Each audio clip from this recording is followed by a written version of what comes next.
Hey everyone, today let's talk about plantain. Now some of you are probably familiar with plantain and know what a fabulous herb it is, and others probably think of it as a weed. You may have even spent a lot of time trying to get it not to grow in your yard. I, on the other hand, have spent the last 6 years trying to get it to grow in my yard because for whatever reason it wasn't growing in my yard, so I've continuously transplanted plants in and I finally have success. So this is plantain. This is a broadleaf plantain. Oh, buddy, there's a kitty cat saying hi. And then right over here, this is narrowleaf plantain. You can see the seeds. So I actually would dig up plantain when I would find it at the park or at somebody's house and bring it over and transplant it in my yard. And in the last couple years, it's just really taken off. I have a lot of it growing. What's so good about plantain, you ask? Well, plantain is actually one of those miracle herbs. It's antiviral, antibacterial. It can help to stop bleeding.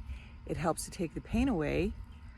For a sting, if you get stung by a wasp or bee, this stuff is amazing. You just go out and pick it, you chew it up, then you take the chewed up plantain, you put it right on the sting, and it'll take the pain away, it'll take the swelling away.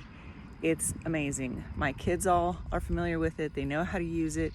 They have been known to go out and grab it and chew it up and spit it on somebody's arm when they get stung at the park or at a party. We get some weird looks, but people are always happy because it works. So if you have this growing in your yard, don't try to kill it. You want to let it grow.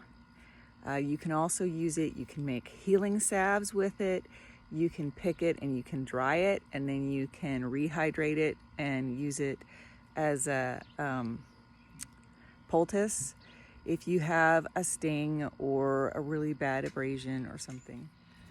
It can help to draw bacteria out of a wound. If you get a puncture wound, if you step on a nail or a stick, you can soak your foot in hot water with Epsom salts and plantain, and it'll help draw all the bacteria and the dirt out of the wound. I'm actually out here right now. I'm going to gather a bunch up and I'm going to infuse it into oil, and I'm going to make a tallow balm with it for boo-boos. So you can use it fresh, you can pick it and you can freeze it, you can dry it, you can use it, turn it into an infusion or a salve.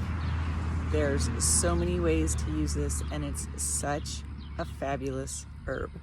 So this grows everywhere and you should become familiar with this.